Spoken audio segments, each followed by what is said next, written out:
সমাগত পরম সক্রিয় পরম পূজ্যপাদ শিবরাম বৈষ্ণববৃন্দ, শ্রীরাধা গোবিন্দের পাদ পরমাশ্রয়কারী গৌর গোবিন্দের লীলা রস কথা শ্রোতামৃত আস্মরণ বিপাস ভক্তবৃন্দ এবং আমার স্নেহী ভক্তিমতী মাতৃমণ্ডলী সকল চরণ কমলের এই অধীনের শাশ্বত জন্মগ্রহণ প্রণতি গ্রহণ করুন। আপনারা সবাই কৃপা আশীর্বাদ করুন।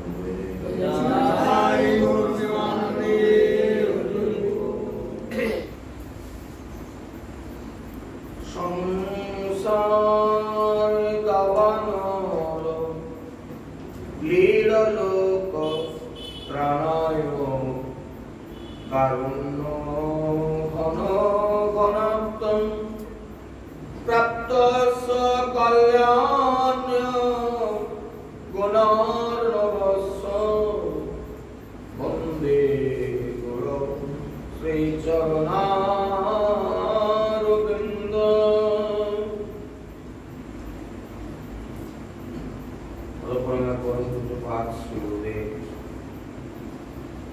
যার অসীম কৃপা তিনি আমার উপরে বর্ষিত করেছেন,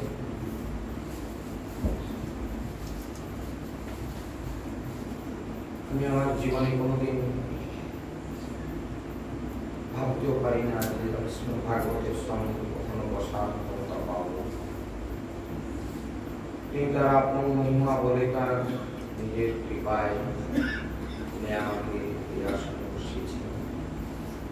আমার পরমারাধ্য শ্রী গুরুদেব মৃত্যুধান কনিষ্ঠ শ্রী শ্রীনারায়ণ চন্দ্রদেব শর্মা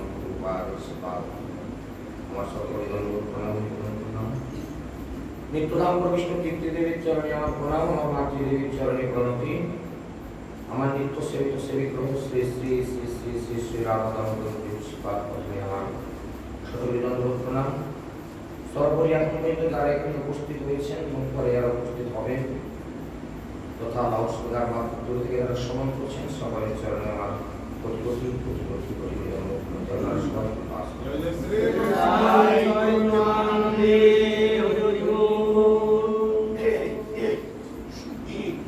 জয় জয় শ্রী চৈতন্য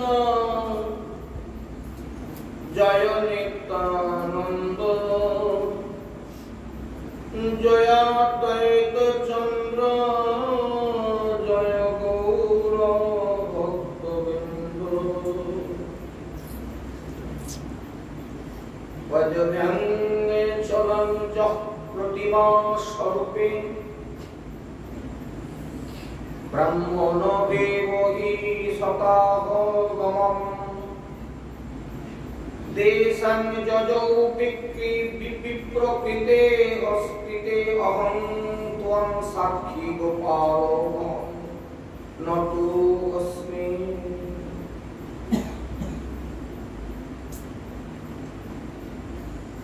প্রতিমার স্বরূপ হয়েও যে ব্রাহ্মণদেব বিপ্রের উপকারের নিমিত্ত বহুদিনের চলার পর গন্তব্য দেশ পায়ে হেঁটে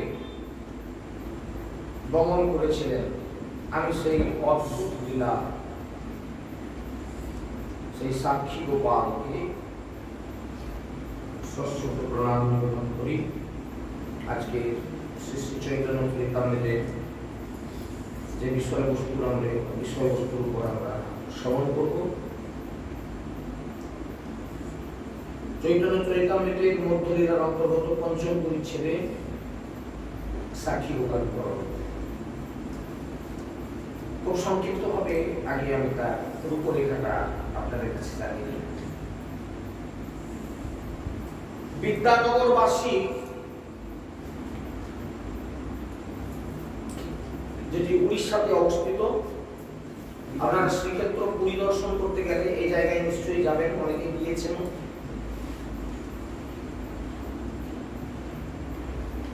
যেখানে সাক্ষী গোপালের মন্দির, এখান থেকে অল্প কিছু দূরে এই গ্রাম বিদ্যানগর আজও আছে। সেই বিদ্যানগর গ্রামবাসী দুজন বিপ্র ব্রাহ্মণ এরা তীর্থে গমন করেছিলেন। রূপরেখাটা দিয়ে দিই আপনাদের কাছে আগে। তো দুজন বিপ্রের মধ্যে একজন যুবক, কতটা যুবক, ততক্ষণও বিবাহাদি করেননি, এরা খুব যুবক ছিলেন। আরেকজন খুব বৃদ্ধ, যে কারণবশত নামটা ব্যবহার করা হবে বড় বিপ্র আর ছোট বিপ্র। একজন বৃদ্ধ ব্রাহ্মণ আর একজন যুবক ব্রাহ্মণ। তো তীর্থে গিয়ে ছোট বিপ্র অর্থাৎ এই যুবক ব্রাহ্মণ ছেলেটি সদা সর্বদাই ওই বৃদ্ধ বিপ্রের সেবা শুশ্রূষা, বৃদ্ধ মানুষ তো একটু সেবা শুশ্রূষা করে দেওয়া, অনেক পথ হাঁটছে, বিশ্রামের সময় তার একটু চরণ সেবা করে দেওয়া, তার কাপড় চোপড় একটু ধুয়ে শুকনো করে দেওয়া ইত্যাদি বিভিন্ন প্রকার যতটা তার সেবা করা যায়।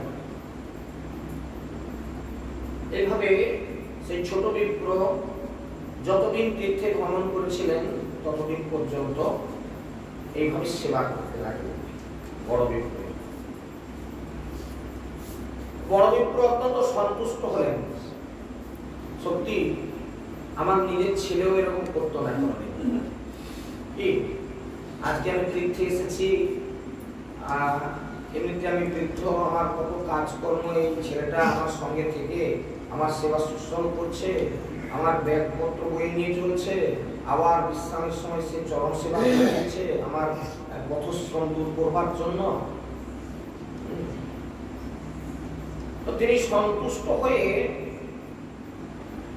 বৃন্দাবনে থাকাকালীন, যখন বৃন্দাবনে ছিলেন, এই বৃন্দাবনে থাকাকালীন শ্রী গোপাল বিগ্রহের সাক্ষাতে গোপাল মন্দিরে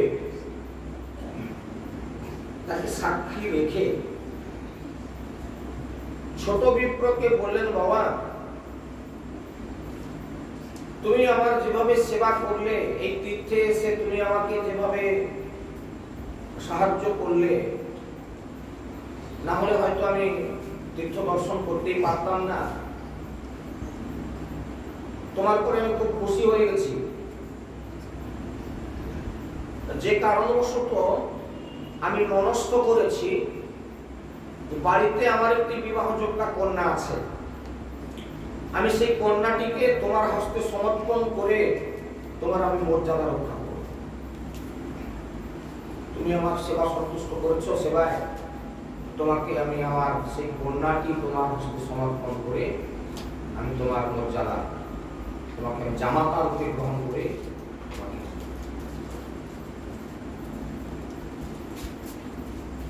ছোট বিপ্র বড় বিপ্রের করণীয় ঘর ছিল না,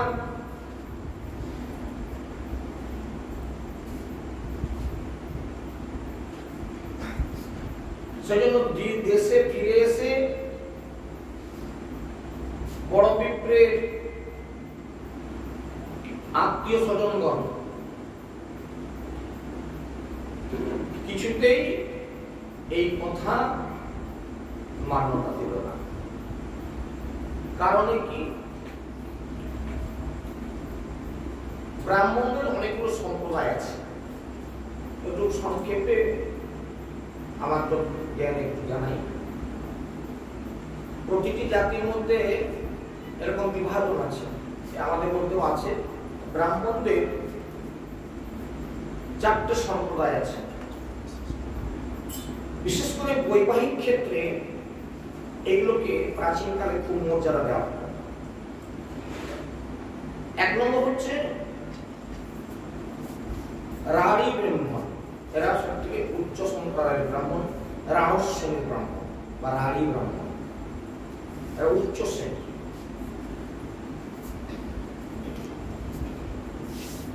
2 নম্বর হচ্ছে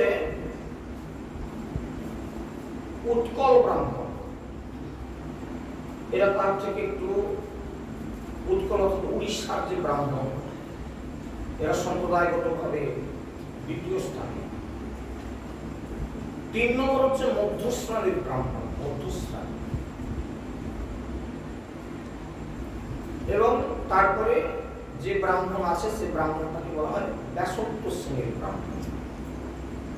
ব্রাহ্মণদের এই 4টে শ্রেণী বিভাজন আছে। ব্যাসত্ব শ্রেণীর ব্রাহ্মণকে তৎকালীন সমাজে ছোট জাত বলে, ব্রাহ্মণদের মধ্যে ছোট জাত বলে গণ্য করা হয়। কারণটা কি একটু বলে নিই, অনেক কথা না বলে। একদিন ব্যাসদেব ঋষি নৌকায় চড়ে কোথাও যাবেন। তিনি এসে নৌকায় চড়তে যাবেন, এদিকে লোকজন না হলে নৌকা ছাড়বে না। নৌকা চালাতো কে তৎকালীন? এরা জাতিতে ধীবর, মানে ধীবর বলতে বোঝেন তো, জেলে জাতি, এরাই বেশিরভাগ নৌকা চালাতো। আজও বিভিন্ন জায়গায় এই রীতি আছে, তবে ইদানিংকালে এই কথা শুনে কেউ মনে করবেন না, কারণ ওরা ছোট জাত বলে আমি মনে করছি। তারা গ্রন্থ যেটা বলছেন আমি তারই অনুকরণে যত কিঞ্চিত কথা তুলে দিচ্ছি। এখন ধীবরের কাজ হচ্ছে ভাগ পেলে সে একটু জাল বলে নেবে, কাজ করতেছে কাজে আসে, ভাগ হয়ে গেছে তো একটু জাল বলে ভাগ আছে, তো সে নৌকা বাইতেছে, লোকজন জুটলেই ওপারে যাবে নৌকা। কিন্তু এখন শুধু নৌকা বসে থাকবো কেন? 2,500 টাকা লিখতে হয়। এই জাল বোনার জন্য আপনাদের অনেকে জানাও আছে যে একটা সুতো গুটানোর জন্য একটা কাঁটা ব্যবহার করা হয়। দুপাশে শক্ত মুখওয়ালা কাঁটা, মধ্যে সুতাটা প্রবেশ করিয়ে গিলো লাগানো। এই সুতোটাকে গুড়োবার সময় অনেক সময় অনেকে করে একদম হাঁটুতে সেই সুতা যে গুড়ানো আছে সেটাকে লাগিয়ে দিল, দিয়ে এবারে সেখান থেকে কাঁটায় ধরা হচ্ছে। আবার অনেক সময় কেউ গলায়, বিশেষ করে বসার তো নয়, নৌকার উপরে দাঁড়িয়ে আছে, কি করবে? গলায় সে সুতোর যে খুলি এখনো পাওয়া যায় বাজারে কিনতে, এই এতটা সাইজে গোটানো আছে, সেটাকে গলায় এরকম গলিয়ে দিয়েছে, দিয়ে কাঁটায় ধরা হচ্ছে সেই সুতাটা। দূর থেকে দেখা যাচ্ছে কি, মানে সে করেছে কি, কিরকম করেছে না, এরকম বইটার মতো করে সে লাগিয়ে দিয়েছে, দিয়ে এবারে ঘুরিয়ে ঘুরিয়ে সেই সুতাটাকে খুল দিচ্ছে, লাগাচ্ছে, এরকম দেখাচ্ছে। ঠিক সেই সময় ব্যাসদেব নৌকায় উঠবেন বলে আসতেছে। এখন দেখে আরেকজন ঠাকুর মশাই, মানে দেখতে পুরো ব্রাহ্মণের মতো লাগছে, মানে যে সুতাটা এমন ভাবে গলায় নিয়েছে সেটা পৈতার মতো। হ্যাঁ, তো ব্যাসদেব বললেন যে নমস্কার ঠাকুর। যেমন বৈষ্ণবকে দেখলে প্রণাম করতে হয়, হ্যাঁ, অন্তত মাথাটা পরিবর্তন, মাথা একজন বৈষ্ণব তিলকান্ডি গলা, গলায় মালা আছে, বা ধুতি পাঞ্জাবি পরিহিত, রাধিলাম। সাইকেলে যাচ্ছি, মোটর সাইকেলে যাচ্ছি, যেভাবেই থাকুন, বাসে যাচ্ছি, হাটে বাজারে বাজার করছি, হরে কৃষ্ণ, জয় নিতাই, মাথাটা কিছু করে দিলাম। বৈষ্ণব দেখিয়া যেবা নানুয়ায় মন্দ, তার মন্দ করে গিয়া নরকের মন্দ, এই ভয়ে সবাই আমার মাথা মন্দ। ব্যাসদেব এখন একজন ব্রাহ্মণ আরেকজন ব্রাহ্মণকে দেখে বলে নমস্কার ঠাকুর মশাই বলে নৌকায় উঠেছে, নৌকায় উঠে যাচ্ছে আর ঠাকুর মশাইকে নমস্কার করে নৌকায় উঠেছে। এ ধীবর বলে আপনি ভুল করলেন, আসলে আমি বামুন নয়, আপনি আমাকে প্রণাম করলেন বলে আপনার বলে সে ঘুরে আবার তাকে প্রণাম করলেন। আমি আসলে জাতিতে ধীবর, জাল বোনার সুতা দেখে আপনি ভ্রম করলেন, আমি আসলে ব্রাহ্মণ নয়, তো আপনি আমাকে প্রণাম জানালেন ব্রাহ্মণ হয়ে বলে তার পায়ে পড়ে তাকে প্রণাম করলেন। ব্যাসদেব ঋষি বললেন আমার বাক্য এতটা মিথ্যা হয়ে যাবে? তা হয় না। আমি যখন বলেছি তুমি আজ থেকে ব্রাহ্মণ, আমি আশীর্বাদ করলাম, আমার আশীর্বাদে ব্রাহ্মণ। ব্যাসেন উক্ত ব্যাসত্ব, ব্যাসের উক্তির দ্বারা ব্রাহ্মণত্ব লাভ করলো ওই ধীবর জাতি, তাকে ব্যাসত্ব শ্রেণীর ব্রাহ্মণ বলা হয়। এই জন্য ব্রাহ্মণেরা এদেরকে ছোট জাত বলে গণ্য করে। এই শ্রেণীর ব্রাহ্মণ অর্থাৎ রারস শ্রেণীর ব্রাহ্মণ বা উৎকল ব্রাহ্মণ বা মধ্য শ্রেণীর ব্রাহ্মণ এদের সঙ্গে কুটুম্বিতা করতে চায় না, মেয়ে দিবে না বা ওদের বংশ থেকে মেয়েও দিবে না। কুলীন, এরা কুলীন ব্রাহ্মণ। তো বড় বিপ্র ছিল এরকম উঁচু জাতির ব্রাহ্মণ, আর এই যে যুবকটি, এই যুবকটি একটু নিম্ন শ্রেণীর ব্রাহ্মণ। কারণ আপনাদের বোঝার সুবিধার্থে এটা একটু পরিষ্কার করে দিলাম, এটা পরে বুঝতে পারবেন না কেন এরকম হলো। তো বৃন্দাবনে সেই গোপাল মন্দিরে গোপালকে সাক্ষী রেখে বললো, বাবা তুমি আমার যা সেবা শুশ্রূষা করলে, তীর্থে এসে আমার ছেলে থাকলেও এরকম আমার করতো না, তো আমি খুব তোমার উপর সন্তুষ্ট হয়েছি, আর সেই সন্তুষ্টির ফলস্বরূপ আমি আমার কন্যাকে সমর্পণ করি তোমার হাতে, আমি তার মর্যাদা রক্ষা করবো, বাড়িতে গিয়েই আমি এটা করবো। অবশ্য সেই ব্রাহ্মণ ছেলেটি বলেছিল, এই বৃদ্ধ ব্রাহ্মণ, কেন আপনি এই কথা বলছেন তীর্থে, আর আপনি কথা রাখতে পারবেন না? আমরা তো আসলে ব্রাহ্মণের মধ্যে ছোট জাতি, তখন সমাজ যেটা মানত না আগে। এখন যেমন ব্রাহ্মণের ঘরে ব্রাহ্মণ হলে যাবে, এখন তো অসবর্ণ বিবাহ চালু হয়ে গেছে, সে সঙ্গে আর নতুন করে বলার কিছু নাই, যে যাকে খুশি আই লাভ ইউ বলতে পারলেই হয়ে যাবে, ওটা নিয়ে কোনো ব্যাপার না, সে ব্রাহ্মণ আর চাওয়া সে কথা ছেড়ে দেন। কিন্তু যেটা আনুষ্ঠানিকভাবে সম্বন্ধ করে যে বিবাহ হতো, সেটাতে কিন্তু তৎকালীন কুলীন সমাজ ব্রাহ্মণেরা এগুলো মেনে নিত না। সুতরাং আপনি কেন তীর্থে কথা দিচ্ছেন? বাবা আমি গোপালকে সাক্ষী রেখে বললাম, গোপাল তুমি সাক্ষী থাকো, আমি দেশে গিয়ে কারো কথা শুনবো না, কারো বাধা মানবো না। তুমি আমার যা সেবা করেছো, এখানে ছোট বড় কোনো প্রশ্ন নাই, তুমি কতটা শ্রেণীর, কতটা উঁচু শ্রেণীর ওসব কথা না, আমি আমার কন্যা দান করবো, আমার কন্যা আমি দান করবো, আমার কন্যা আমি দান করবো, কে আমাকে বাধা দেবে? গোপালের সামনে এইরকম কথা হলো, এবং ছোট বিপ্র প্রথমে বলেছিলেন যে, বাধা দিয়ে বলেছিলেন কেন আপনি এইসব কথা বলছেন, আর পরে তখন গন্ডগোল লাগবে, আপনি কথা রক্ষা করতে পারবেন না, আপনি তখন ধর্ম সংকটে পড়বেন, এই কথা বলেছেন। কিন্তু তথাপিও বললেন যে না, আমি আমার কন্যা দান করবো, কে আমাকে বাধা দেবে? ওরা তুমি কোনো চিন্তা করো। কিছুদিন পরে তারা তীর্থ করে দেশে ফিরলেন। এইবার তখন সেই দেশের ব্রাহ্মণের কাছে বললেন যে এরকম ছেলেটি আমাকে খুব সাহায্য করলো, সেবা শুশ্রূষা করেছে তীর্থে, এবং আমিও কথা দিয়েছি যে আমার কন্যাটিকে সমর্পণ করবো, সেই জন্য আপনারা সবাই সহযোগিতা করুন। আত্মীয় বর্গ, বাড়ির লোক সবাইকে বললো যে যাতে করে আমি এই কর্মটা করতে পারি, আমি তীর্থে কথা দিয়ে এসেছি। একটি লোকও ওই বৃদ্ধ ব্রাহ্মণকে সাপোর্ট করলো না। এই কি করে হয়? আমরা কুলীন ব্রাহ্মণ, এরা ছোট জাত, এর কখনোই হতে পারে না, এর হাতে কখনোই কন্যা সম্প্রদান করা যাবে না। আত্মীয় স্বজন সে কথায় বেঁকে বসলো, ছেলেরা তো আদৌ সাপোর্ট দিল না। পাড়া প্রতিবেশী বললো, তুমি যদি এই কাজ করতে চাও তোমাকে এক ঘরে করবো, আমাদের কুলীন ব্রাহ্মণ আমরা, তোমাকে তাহলে দলে নিব না। এই বুড়া বামুন ঠাকুর বৃদ্ধ বয়সে কার সঙ্গে যুক্ত করবে, তার কথা কেউ মানল না, কন্যা বিয়ে দিতে পারল না। এখন এই ছেলেটি তাকে যে বলেছে তীর্থে আমি তোমাকে কন্যা সম্প্রদান করব, এখন সে ছেলেটি দেশে ফিরে, এদের এইসব আলোচনা হয়ে গেছে, সে শুনেনি। দিন কয়েক কেটে যাওয়ার পর সে মনে মনে ভাবলো যে বৃদ্ধ ব্রাহ্মণ ধামে বসে আমাকে কথা দিয়েছে সে তার কন্যা সম্প্রদান করবে, আমার উচিত তার কন্যাকে গ্রহণ করা। বিশেষ করে তীর্থে বসে সে আমাকে কথা দিয়েছে, আমারও উচিত গ্রহণ করা, তারও উচিত দান করা। সুতরাং আমি নিজেই তার কাছে যাব। আমি তো তার থেকে অনেক বড় কনিষ্ঠ, সে আমাকে সন্তান স্নেহে ভালোবেসে সেই কথা বলেছে, আমাকে সে জামাতা বরণ করবে, তা আমি অন্তত তার কাছে যাব।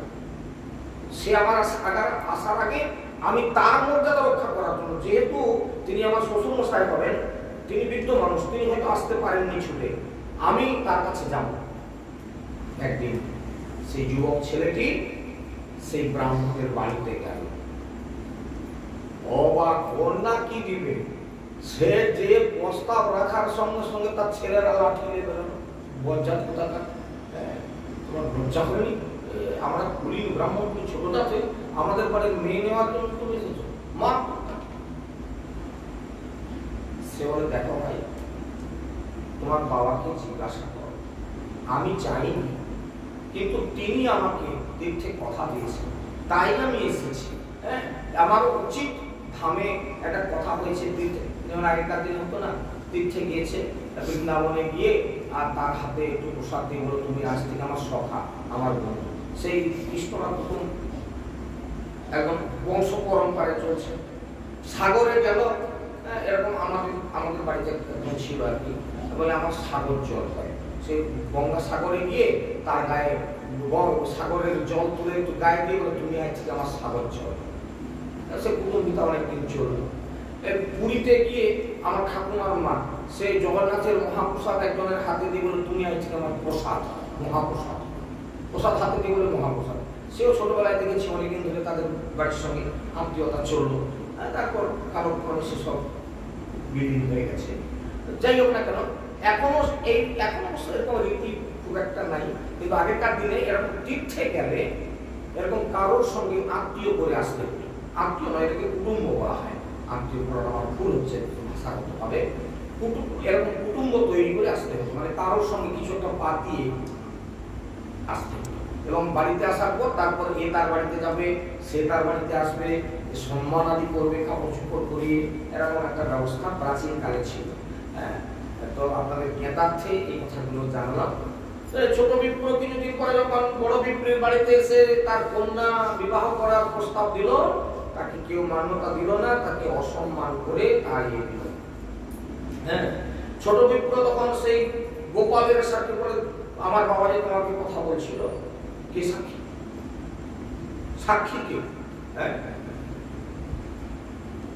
না বলে আপনারা মানুন না মানুন, উনি আমাকে সেই বৃন্দাবনে গোপাল মন্দিরে বসিয়ে কথা বলেছে।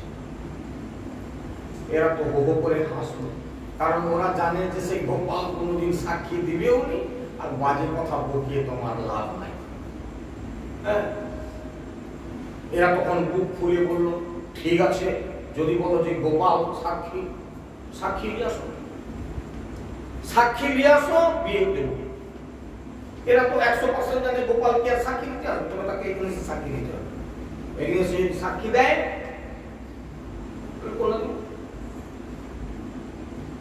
বিগ্রহরূপী সেই গোপালের আগমন যে অসম্ভব সেটা সকলে জানে। এই কথা আত্মীয় স্বজন সাপোর্ট করছে, হ্যাঁ, তার ছেলে যখন এই কথা বলছে, এই কথাই ঠিক। পাড়া প্রতিবেশী গ্রামের লোক যত কুলীন ব্রাহ্মণ সবাই বলে, হ্যাঁ, এই কথা ঠিক। তোমার গোপাল যদি সাক্ষী দিতে আসে, গ্রামে এসে বলে যে হ্যাঁ আমি শুনছি, বুড়া লোক এই কথা বলছে, মেনে নেবে। তারা তো জানে যে করতে পারবে না।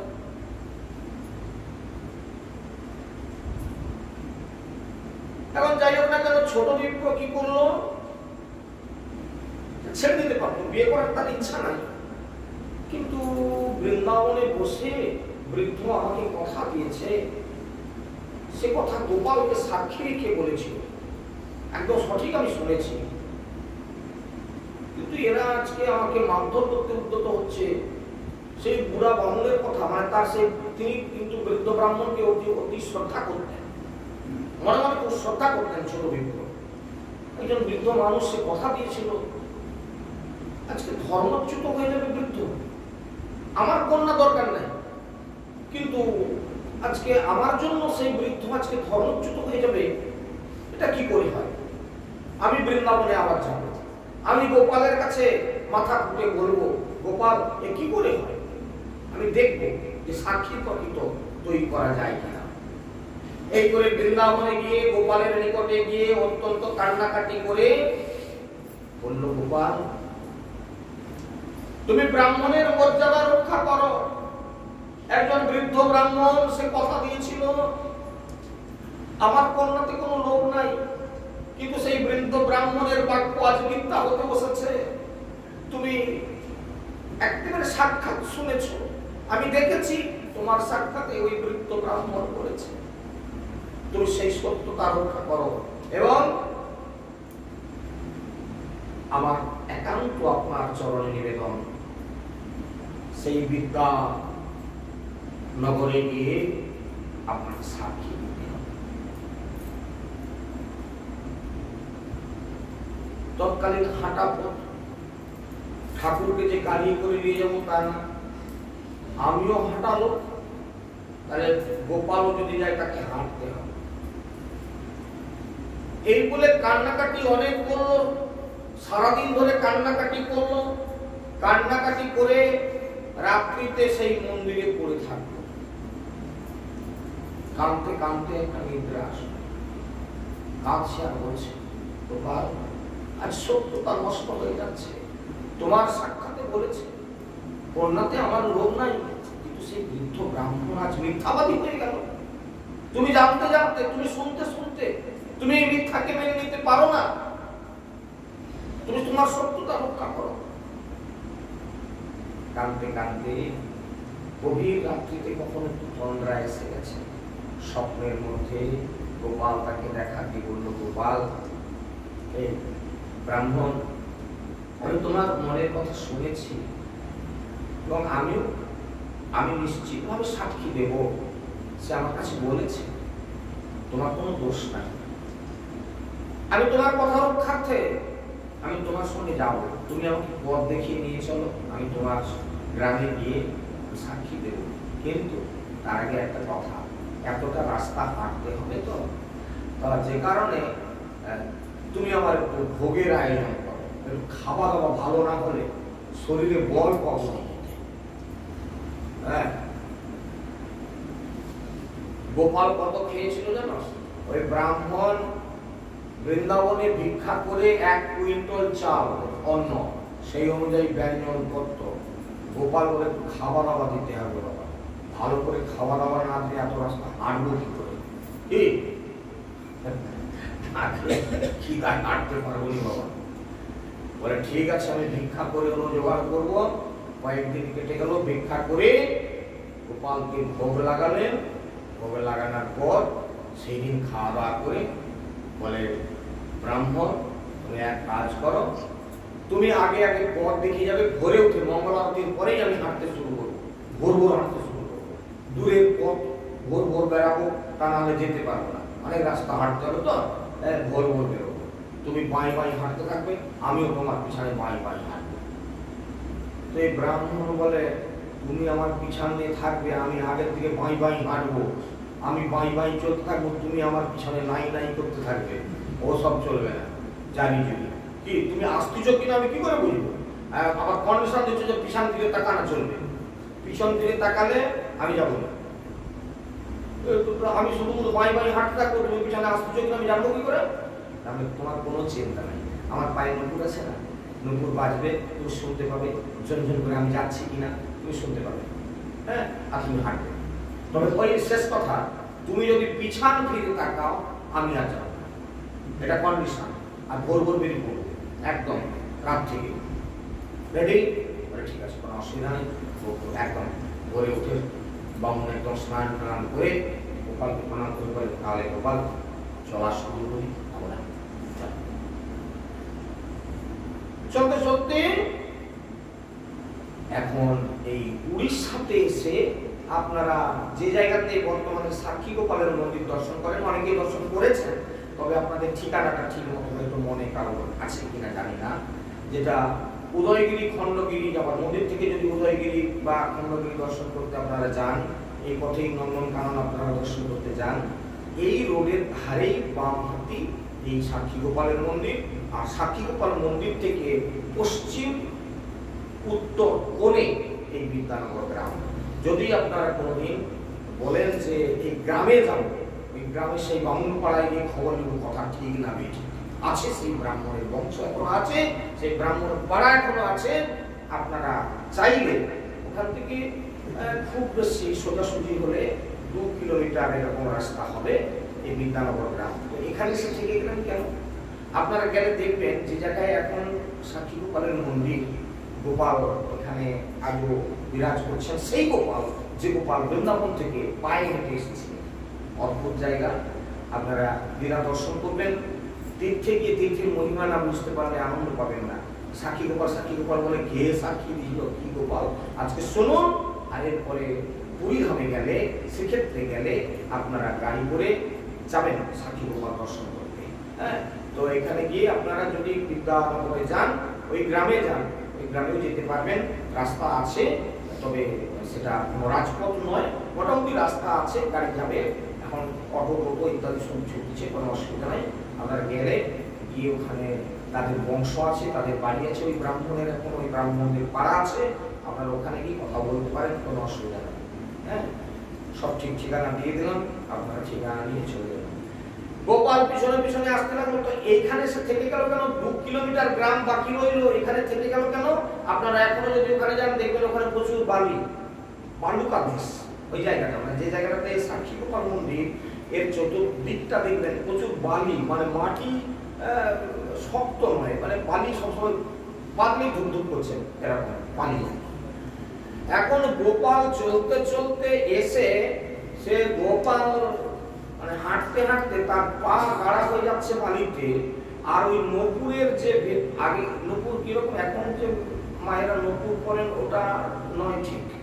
আগেকার দিনে মানে আজ থেকে যদি একটু 30-40 বছর পিছিয়ে যান, তখন কিন্তু নপুর অন্যভাবে করত।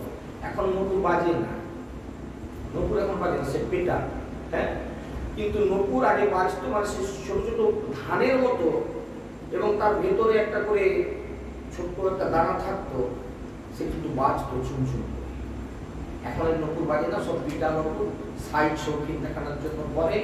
আবার কারো কারো সে দানা নাই, এমনি চেন করে পরে রাখছে। দেখি আর কি, লোকে কিছু মনে করবেন না, আপনারা বলে তোমার লোকের পায়ের নপুর দেখা স্বভাব আছে, মাগুর দেখতে পাই করছি, তাই কেউ কিছু মনে করবেন না। তো সেই নপুরের এখন ভেতরে মানে একটা নিচটা ফাঁকা ফাঁকা থাকতো, একটা ফাটার মতন একটা।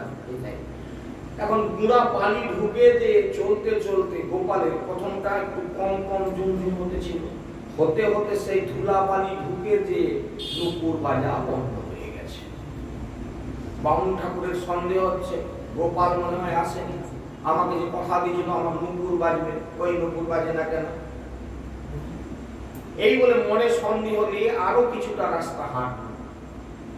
এইবার মানে মন আর কিছুতেই টিকছে না। এতটা রাস্তা আসার পর গোপাল কি আমাকে ফাঁকি দিল?